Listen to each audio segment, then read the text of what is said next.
Hello student, कैसे हो? I hope कि आप काफी अच्छे होंगे। और आइए करते स्टार्ट क्लास 10th के चैप्टर 1 के रिसोर्स एंड डेवलपमेंट के अंदर नेक्स्ट टॉपिक के बारे में। तो आज के वीडियोस के अंदर, आज के लेक्चर्स के अंदर हमें जो नया एक चैप्टर, बेसिकली हमें नया एक टॉपिक जो समझना है, जिसका नाम क्या है, जिसकी हम बात करेंगे लैंड रिसोर्स की हम बात करेंगे। Land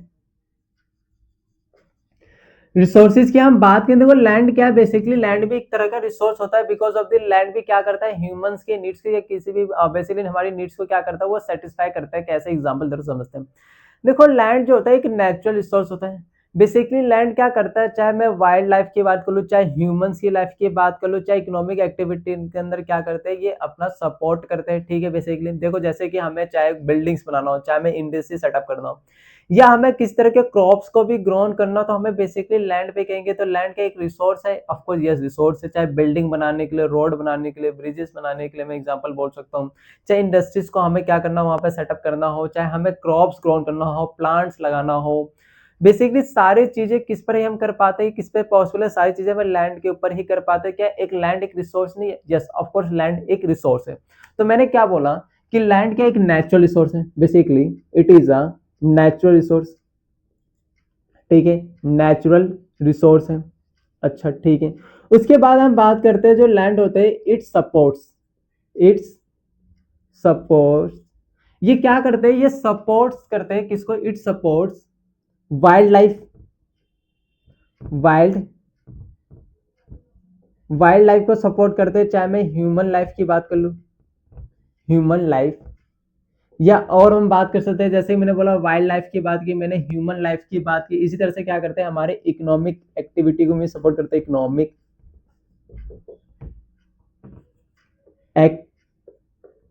economic activities. ठीक है, चाहे हम बात कर सकते हैं ट्रांसपोर्टेशन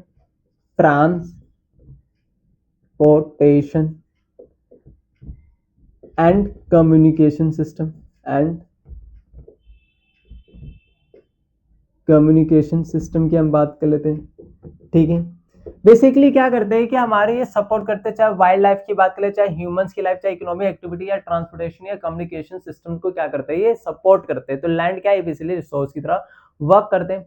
जब हम लैंड रिसोर्सेज की बात करते हैं, तो हम लैंड्स को हमने क्या कर रखा है, हमने कुछ पार्ट्स के अंदर इसको डिवाइड कर रखा है। तो लैंड्स कितने पार्ट्स के अंदर डिवाइडेड होते हैं, आइए हम बात करते हैं। सबसे पहले हम बात करेंगे इसके अंदर, कुछ लैंड हमें प्लेन्स में दिखते हैं। अभी वन बाय वन एक एक के बारे में भी हम डिस्कस करेंगे इस लेक्चर के अंदर। कुछ हमें प्लेन्स के अंदर दिखते हैं, तो कुछ हमें माउंटेन्स के अंदर दिखते हैं, है ना। कुछ माउंटेन्स वाले भी एरियाज होते हैं, और कुछ एरिया क्या होते हैं, प्लेट्यू वाले होते हैं। क्या होते हैं, प्लेट्यूज वाले होते हैं। तो जब भी मैं देखो प्लेन वाले एरिया क्या होते हैं, जैसे कि हम बात करते हैं, देखो प्लेन एरियाज होते हैं, प्लेन के रूप में लैंड्स होते हैं, कुछ माउंटेन्स लैंड्स होते हैं, कुछ हम बात करते हैं प्लेट्यूज। देखो प्लेन एरिया ऐसा एरिया जो सपाट होते हैं। कैसे होते हैं, जहाँ की भूमि, जहाँ की जो लैंड होती है, जहाँ की जो भूमि होती है, कैसी होती है, समतल होती है। उसको क्या कहते हैं, प्लेन एरियाज कहते हैं। माउंटेन्स एरिया जो हिल वाले एरियाज होते हैं, जो पहाड़ी क्षेत्र वाले एरियाज होते हैं, वहाँ के जो लैंड होते हैं, वहाँ के माउंटेन्स एरिया होते हैं। इस तरीके से क्या होता है, कुछ प्लेट्यूज वाले भी एरियाज होते हैं, है ना। जैसे कि हम बात करते हैं, जैसे हम साउथ की साइड जाते हैं, जैसे मुंबई में एरिया वाले जो बेसिकली वो क्या हमारे प्लेट्यूज एरिया होते हैं। जो प्लेन एरिया होते हैं, लगभग हम बात करते हैं, जब भी हम प्लेन एरिया की बात करते हैं, 43% ऑफ एरिया को क्या करता है, प्लेन एरिया जो लैंड के रूप में कवर अप करता है। तो कितने कवर अप एरिया करता है ये, 43% ऑफ एरिया कवर करता है। बेसिकली जो प्लेन वाले एरिया होते हैं, मैंने क्या बोला कि वहाँ की जो जमीन होती है बेसिकली क्या होती है, समतल होती है।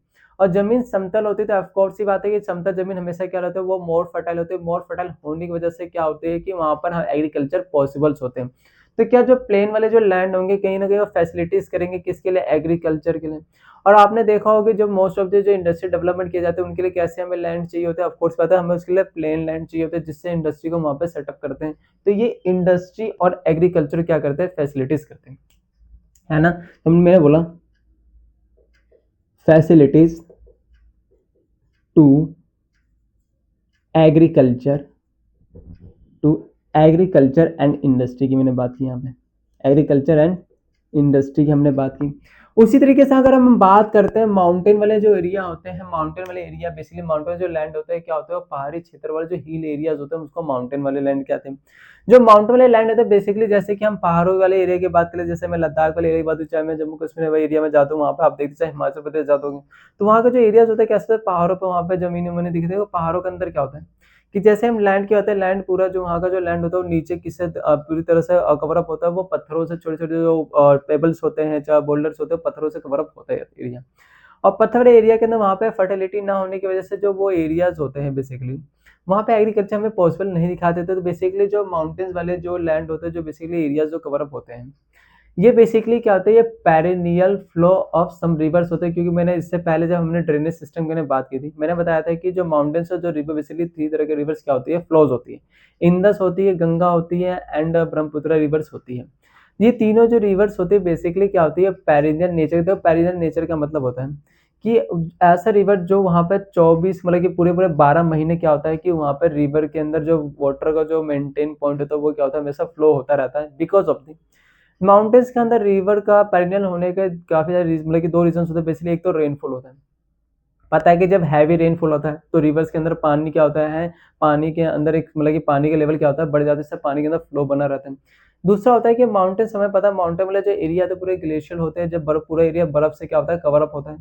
जब बर्फ मतलब जब बर्फ मेल्ट होती है, जब आइस होती है वो मेल्ट होती है, तो आइस मेल्ट होने के बाद किस में कन्वर्ट हो जाती है, वाटर। वाटर जो होता है कहाँ के मतलब मिक्स हो जाता है, कहाँ के वो ज्वाइन हो जाता है, वो रिवर्स के अंदर ही ज्वाइन हो जाता है। ठीक है, मैंने क्या बोला कि माउंटेन वाले एरिया लगभग 30% एरिया क्या करते हैं, कवर अप करते हैं, है ना। 30% of the area are under mountains land. ठीक है, उसके बाद मैंने बोला कि ये वाले जो माउंटेन्स वाले जो लैंड होते हैं क्या होते हैं, पेरिनियल होते हैं।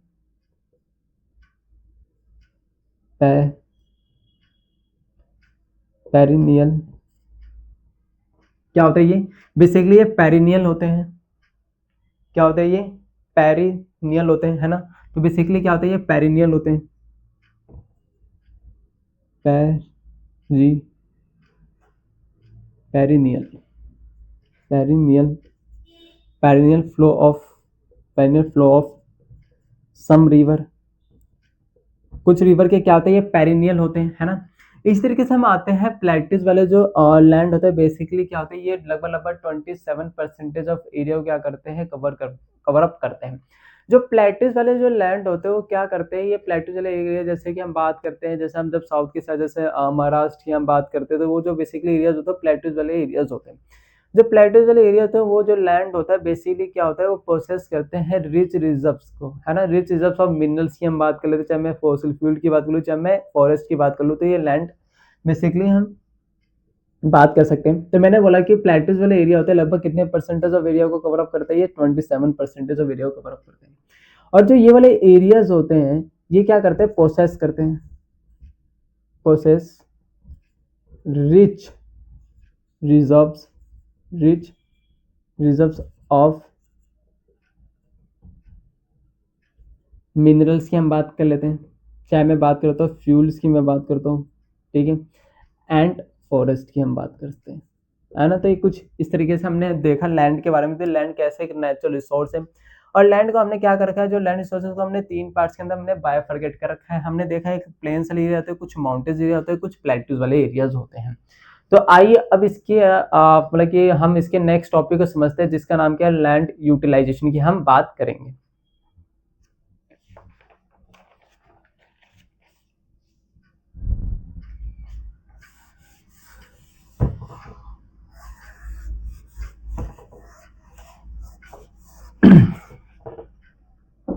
देखो हमारा अगला टॉपिक आता है लैंड यूटिलाइजेशन। कौन सा टॉपिक आता है, लैंड यूटिलाइजेशन की हम बात करेंगे। जब भी हम लैंड की बात, हमने लैंड समझे, लैंड का एक रिसोर्स है, हमें कैसे उसका हम लैंड के यूटिलाइजेशन करते कैसे, तो हम इसके अंदर बात करेंगे the main category of the main categorisation of land utilization are the main categories of land utilization are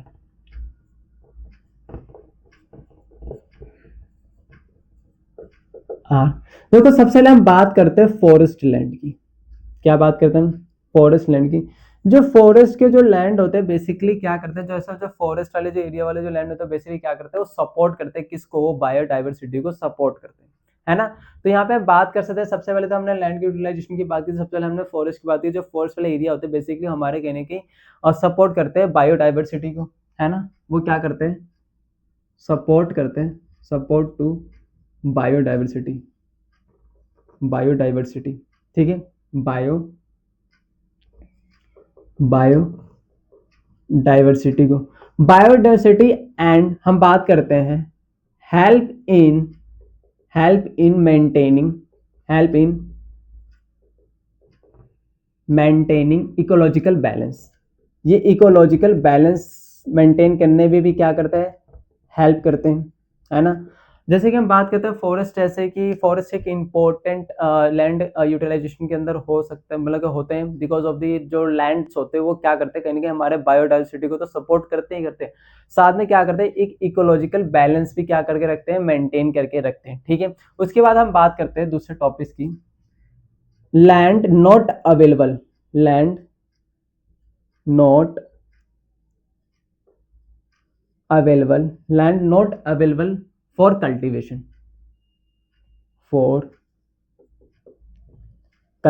की हम बात करते हैं। देखो कुछ ऐसे लैंड होते हैं जो बेसिकली जो लैंड था बेसिकली, बट उस पर हम कल्टीवेशन नहीं करते, कल्टीवेशन इन सेंस हम बोल सकते हैं क्रॉप्स को हम ग्रो नहीं कर सकते, है ना।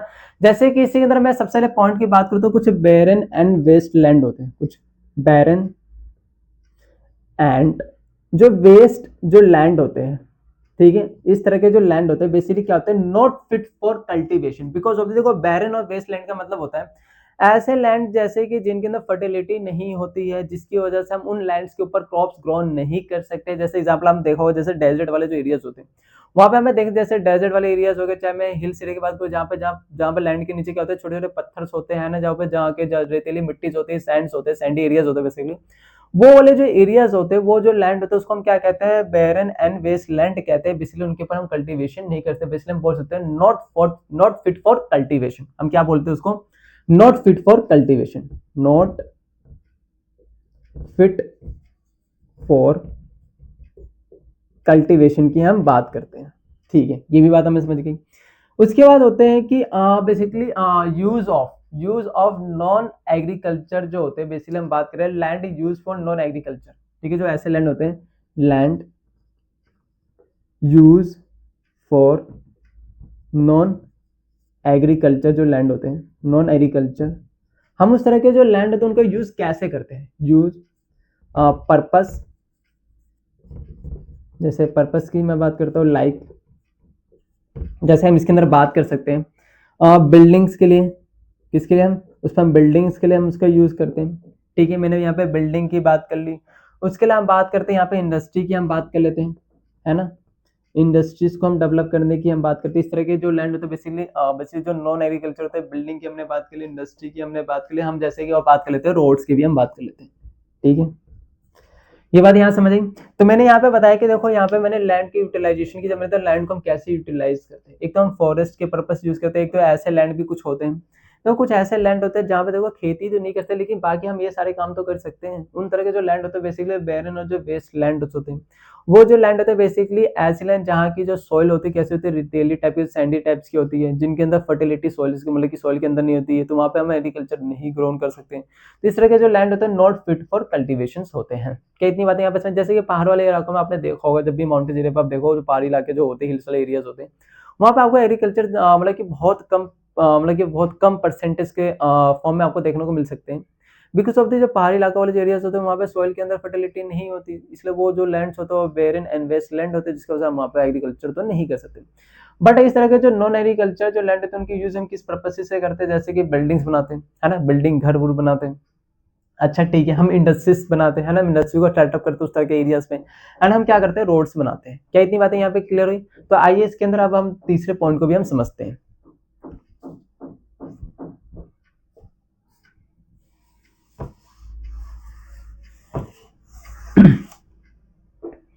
इसके बाद तीसरा पॉइंट आता है अदर अनकल्टिवेटेड लैंड की हम बात करेंगे, अदर अनकल्टिवेटेड लैंड की बात करें। देखो अदर अनकल्टिवेटेड लैंड का मतलब होता है, देखो अनकल्टिवेटेड का मतलब होता है जो ऐसा लैंड जो जिससे हम क्रॉप्स तो ग्रोन कर सकते हैं, मतलब बेसिकली उनके अंदर फर्टिलिटी तो होती है, उतनी कैपेसिटी होती है कि हम उस पर क्रॉप्स ग्रोन कर सकते हैं, है ना। तो बट हम उसको ना हम कल्टीवेशन पर्पस से यूज नहीं करते। तो उनका पर्पस किस पर्पस से यूज करते हैं, जैसे हम बात करते हैं परमानेंट पेस्चर ग्राजिंग लैंड होते हैं, जो अदर अनकल्टिवेटेड लैंड होते हैं उसके यूटिलाइजेशन कैसे करते हैं, जैसे कि पेस्चर, है ना, पेस्चर एंड ग्राजिंग लैंड होते हैं। वो कौन से लैंड होते हैं, use for pasture and grazing land, ठीक है। तो ये यूज फॉर मतलब कि pasture and grazing land basically देखा होगा आपने बहुत सारी, देखो ना बिल्कुल ऐसा एक जगह जो पूरी तरह से पूरी घासों से सिर्फ ढका हुआ है ना, सिर्फ घास ही घास है, मतलब छोटे छोटे ग्राजिंग हमें देखने को मिलते हैं, है ना। बेसिकली उनको हम कुछ क्रॉप्स ग्रो नहीं करते, बस हाँ ग्राजिंग के पर्पस हम उसको क्या करते हैं, यूज करते हैं, ठीक है। और कुछ ऐसे भी लैंड होते हैं, लैंड अंडर मिसलिनियस के लिए भी हम क्या करते हैं, यूज करते हैं, जैसे कि हम बात करें ट्री क्रॉप्स एंड, जैसे कि लैंड यूज्ड मिसलिनियस, है ना, मिसलिनियस से भी यूज करते हैं, जैसे कि मैंने यहाँ पे बोल दिया ट्रीज क्रॉप्स, है ना। जैसे कि मैंने क्या बोला, लैंड यूज मिसलिनियस की यहाँ पे बात करें, जैसे ट्रीज की बात करें एंड क्रॉप्स पर्पस से भी हम यूज करते हैं, है ना। ऐसे काफी सारे लैंड नहीं होते जिसमें हम कल्टीवेशन के लिए हम उस पर ट्रीज क्रॉप्स सिर्फ ग्रोन करते हैं, ठीक है, क्रॉप्स उगाते हैं हम। उसके अलावा इसके अंदर अगर हम बात करें, इसके अलावा इसके अंदर बात करें तो इसके अंदर क्या होता है, कल्चरल वेस्ट लैंड होते हैं। इसके लिए हम क्या कहते हैं, cultural cultural cultural waste land, ठीक है। ये जो कल्चरल वेस्ट जो लैंड होते हैं, जो नॉन कल्टिवेटेड, कि ऐसा कोई भी लैंड जिसको हमने क्या कर रखा है, उसको हमने कल्टिवेटेड से हमने लेफ्ट कर रखा है मोर देन, है ना, मोर देन 5 ईयर्स, मतलब कि अगर देखो समटाइम क्या होता है, जैसे कुछ जमीन होती है ऐसे कोई, जैसे कि किसी एरिया के अंदर कोई लैंड है, ठीक है, जमीन है, वो जमीन को हमने देखो कल्टीवेशन तो कर सकते हैं बट उसको हमने अनकल्टिवेटेड के छोड़ दिया, मतलब कि अगर कोई भी ऐसा लैंड जिसके ऊपर आपने 5 साल से ज्यादा किसी तरह की कल्टीवेशन नहीं की है, तो हम उसको क्या बोलते हैं, कल्चरल वेस्ट लैंड भी होता है, वो भी हमारे अदर अनकल्टिवेटेड लैंड मतलब कि देखते हैं हम, ठीक है। तो मैंने क्या बोला, लैंड लेफ्ट अनकल्टिवेटेड, है ना, मैंने क्या बोला, लैंड लेफ्ट अनकल्टिवेटेड, ठीक है, land left uncultivated for more than for more than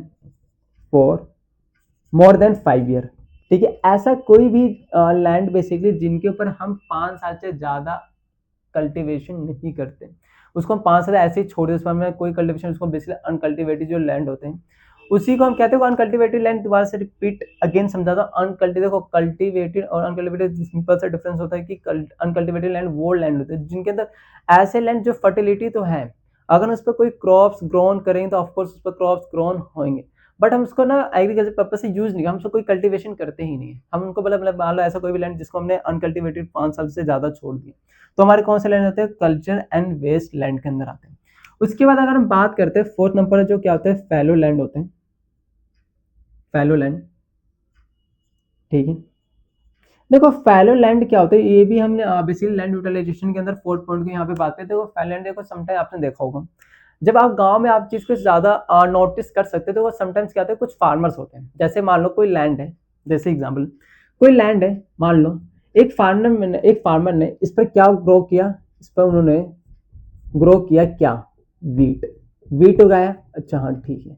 wheat उगाने के बाद उन्हें पता है कि अगली जो उनको क्रॉप जो ग्रोन करना है, अगले जो उनको क्रॉप जो ग्रोन करने हैं वो क्या ग्रोन करना है, जैसे कि हम बात करते हैं पैडी, है ना, धान उगाना है। तो धान उगाने तो ऐसा तो नहीं है, आप देखते हो कि जब भी वीट की, जैसे कोई भी फार्मर जब किसी लैंड के ऊपर क्या करता है, कोई फार्मिंग करता है, तो आफ्टर हार्वेस्टिंग के बाद क्या करता है, उस लैंड को कुछ टाइम तक ऐसे ही छोड़ देता है। क्या होता है, वो टेम्परेली टाइम के लिए मतलब बहुत कुछ टाइम के उस लैंड को ऐसे छोड़ देता है, बिकॉज ऑफ दी, एक बार पता है, इस लैंड के अंदर जो भी फर्टिलिटी होगी, जो भी न्यूट्रिशन होंगे, इस पर जो मैंने वीट उगाया होगा, वो वीट ने इस मतलब कि इसके ऊपर जो भी न्यूट्रिशन लैंड के अंदर हो सभी को उसने क्या कर ऑब्जर्व कर लिया होगा, है ना, सारे न्यूट्रिशन इसने सॉइल से ऑब्जर्व कर लिया, तो ऑफकोर्स ये बात है, इसमें थोड़ी फर्टिलिटी कम हुई होगी।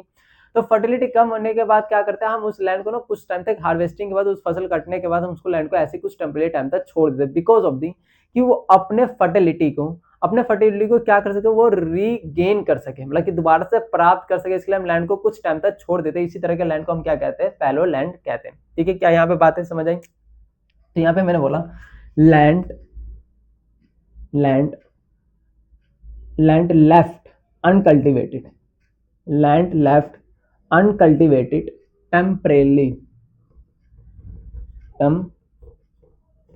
टेम्परेली, ठीक है। टेम्परेली मैंने बात की थी यहाँ पे कोई भी ऐसा लैंड जिसको हमने अनकल्टिवेटेड छोड़ दिया कुछ टेम्परेली टाइम के लिए to regain fertility, to regain fertility, जिससे वो अपनी फर्टिलिटी को क्या कर सके, वो रीगेन कर सके। तो हमने यहाँ पे बात की। तो हमने यहाँ पे थर्ड पॉइंट होता है अदर अनकल्टिवेटेड लैंड होते हैं जिसका हम खेती नहीं करते लेकिन उस पर हम डिफरेंट तरह के उससे रिलेटेड कुछ एक्टिविटीज हम करते हैं। जैसे मैंने बोला उसको पैसे ग्राजिंग लैंड के पर्पज से यूज कर लिया मैंने, ठीक है। उस पर मैंने लैंड को यूज कर लिया क्रॉप्स ट्रीज एंड क्रॉप्स उगाने के पर्पज से यूज कर लिया, है ना। तो इस तरह से। और दूसरा हमने अगला पॉइंट हमने समझा fallow land. Basically fallow land वही लैंड होते हैं जैसे कि मैंने जैसे यहाँ पे मैंने एग्जाम्पल लेकर समझाया कि मैंने किसी लैंड के ऊपर मैंने खेती की, है ना, मैंने कुछ क्रॉप्स ग्रोन किए। जब मैं क्रॉप्स की हार्वेस्टिंग होती है उसके बाद में तुरंत ही मैं दूसरा क्रॉप्स ग्रोन नहीं करूंगा, मैं उस लैंड को कुछ टाइम तक ऐसे ही छोड़ दूंगा टेम्परेरी टाइम तक, जिसकी वजह से उसके अंदर जो फर्टिलिटी लूज हुई है अगेन वो लैंड अपनी फर्टिलिटी को क्या कर सके, वो रीगेन कर सके, है ना। जैसे ह्यूमंस के साथ भी ऐसा होता है, जब भी हम कोई ऐसा ज्यादा मेहनती वाले काम कर लेते तो हम थक जाते हैं, तो हम जैसे ही थोड़े टाइम तक कुछ रेस्ट करते तो अगेन हमारी बॉडी दोबारा से क्या हो जाती है, चार्ज हो जाती है, तो हमें दोबारा से फुर्ती आती है उस काम को करने के लिए, ना, हमें एनर्जी सी मिल जाती है बॉडी के। ऐसे ही सॉइल के मतलब लैंड के साथ भी होता है, सॉइल के साथ भी ऐसा ही कुछ होता है, हमें देखने को मिलता है। कि यहाँ पे पॉइंट्स क्लियर हुआ, तो अगला पॉइंट इसके अंदर समझते हैं।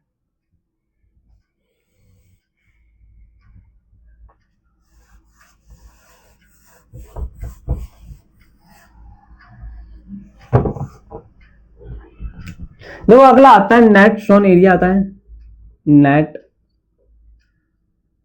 Sown area. जैसे कि जब भी हम नेट सोन एरिया की बात करते हैं तो कोई भी ऐसा लैंड जिसको हम क्या करते हैं, जैसे कोई भी लैंड जिसके ऊपर हम क्या करते हैं, क्रॉप्स को हम क्या करते हैं उसके अंदर मतलब कि सोन करते हैं एंड हार्वेस्टेड करते हैं। हम क्या करते हैं, हार्वेस्टेड करते हैं at least once in a year. मतलब कि मैंने क्या समझना चाह रहा हूँ कि यहाँ पे नेट सोन एरिया का मतलब होता है कोई भी ऐसा लैंड जिसके ऊपर हम फसल उगाते हैं, फसल उगना उसकी हम कटाई करते हैं। जब ये पूरे हम क्या करते हैं, एक क्या होता है कि बेसिकली एग्रीकल्चर का एक साइकिल चलता है, एग्रीकल्चर का एक ईयर चलता है, एक साल के अंदर हम किसी क्रॉप्स को उगाना फिर उसको काटना, है ना। क्रॉप्स उगाना काटा, इसी को हम क्या कहते हैं, नॉट सोन एरिया कहते हैं, है ना। बेसिकली कि क्रॉप्स को हमने क्या किया, उस पर ग्रो किया, फिर उसकी हम हार्वेस्टिंग करते हैं। जब ये साल पूरे साल के अंदर ये हम चीजें करते हैं, इसी को हम क्या कहते हैं, हम नॉट सोन एरिया कहते हैं। तो बेसिकली लैंड वेयर क्रॉप्स, वैसे हम क्या बोलते हैं, वेयर मतलब land where, land where crops are sown and harvested. हम क्या करते हैं, क्रॉप्स को वहां पे हम उगाते हैं एंड उसकी बात करते हैं हम हार्वेस्टेड करते हैं, हार्वेस्टेड, ठीक है, हार्वेस्टेड करते हैं हम, इसलिए हार्वेस्टेड करते हैं at least once in a year, at least once in a year. एक ईयर के अंदर हम क्या करते हैं, एटलीस्ट वन टाइम इसको करते हैं, हम इसको क्या कहते हैं, नेट सोन एरिया कहते हैं, ठीक है। जब भी हम कोई भी एक ऐसा लैंड जिसके ऊपर हम land where crops are sown and harvested, हम क्या करते हैं जहां पे हम उगाते हैं बट मोर देन वंस, मतलब कि एक साल के अंदर एक से ज्यादा बार क्या करते हैं हम, जब एक से ज्यादा बार जब किसी भी फसल को हम क्या करते हैं, हम मतलब कि क्रॉप्स को हम सोन करते हैं, हार्वेस्टेड करते हैं एंड एटलीस्ट मोर देन, मतलब कि बेसिकली हम बोल सकते हैं more than once in a year. जब एक से ज्यादा बार हम जब करते हैं तो इसको हम क्या कहते हैं, इसको हम कहते हैं ग्रॉस क्रॉप्ड एरिया कहते हैं। क्या कहते हैं इसको हम, ग्रॉस क्रॉप्ड एरिया कहते हैं, ठीक है। यहाँ पे बातें यहाँ पे समझ आई। तो हमने इस टॉपिक के अंदर समझा कि नेट सोन एरिया क्या कहते हैं, हमने यहाँ पे समझा ग्रॉस क्रॉप्ड एरिया क्या होता है। बेसिकली जब किसी भी लैंड के ऊपर हम क्रॉप्स को क्या करते हैं, सोन करते हैं या हम उसकी हार्वेस्ट उगाते हैं, मतलब कि हम मतलब बीज बोते हैं, फिर उसको हम कटाई करते हैं। जब हम कितनी बार करते हैं, जब एक ही साल के अंदर जब एक से ज्यादा बार, मतलब कि मोर देन वंस, है ना, मोर देन वंस इन, मतलब कि बेसिकली मोर देन वंस की मैं बात करूँ तो एक से ज्यादा बार हम जब करते हैं एक साल के अंदर, तो उसको हम क्या कहते हैं, ग्रॉस क्रॉप्ड एरिया कहते हैं। तो आई होप कि आपको इस वीडियो लेक्चर्स के अंदर जो आज हमने टॉपिक्स को हमने डिस्कस किया आपको समझ आया होगा। एंड आपको टॉपिक में किसी भी मतलब कि जितने भी टॉपिक आज हमने डिस्कस उसके अंदर कोई भी डाउट आता है तो आप उसको कमेंट बॉक्स के अंदर पूछ सकते हैं। And thank you.